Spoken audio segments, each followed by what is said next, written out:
산림청이 최근 펴낸 동해안 산불 백서에 따르면 지난 91년부터 작년까지 총 산불 발생 건수는 4,020건, 402건이었으며 봄철인 3월에서 5월 사이에 전체 산불의 65%가 집중되고 있습니다.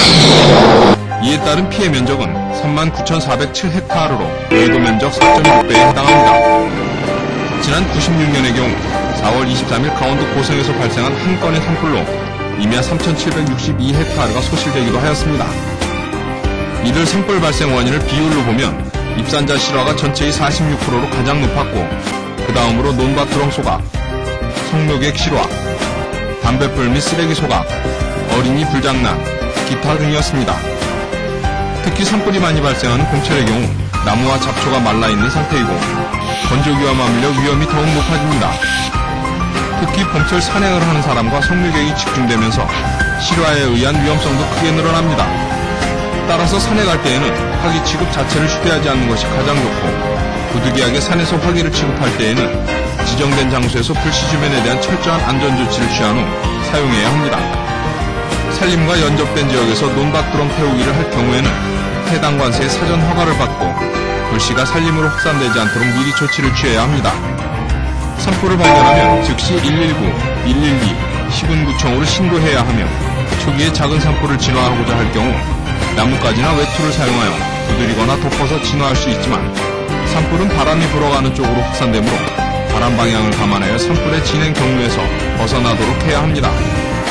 또한 인근의 주택으로 옮겨 붙지 않도록 문과 창문을 닫고 집 주변에는 물을 뿌려주며 가스, 기름통, 장작 등의 가연물을 제거해야 합니다. 주민 대피령이 발령되면 침착하고 신속하게 대피하되 산림에서 멀리 떨어진 논밭, 학교 등 공터로 대피하고 이웃에 대피하지 않은 이웃이 있는지 확인하여 위험을 알려주는 것도 중요합니다. 가축은 미리 안전한 곳으로 이동시켜야 피해를 막을 수 있습니다.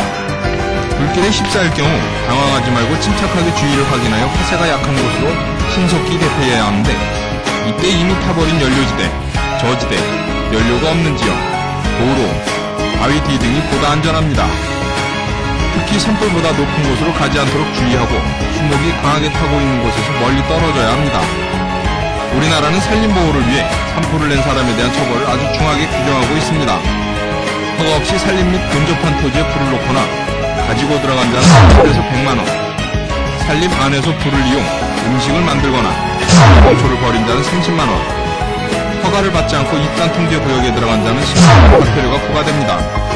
특히 산림보호는 10년 이하의 징역 또는 2천만원 이하의 벌금, 산림보호는 3년 이하의 징역 또는 1,500만원 이하의 벌금에 처하게 됩니다. 우리나라는 전체 국토의 65%가 산림국가입니다. 하지만 우리나라의 산림은 아직 30년 미만의 어린 나무들로 구성되어 있으며 자원 이용은 물론 산림의 다양한 기능을 발휘하는 데 아직은 미흡한 실정입니다. 그렇기 때문에 더욱 많은 노력과 정성으로 우리 후손에게 되돌려주기 위해 노력해야 할 것입니다.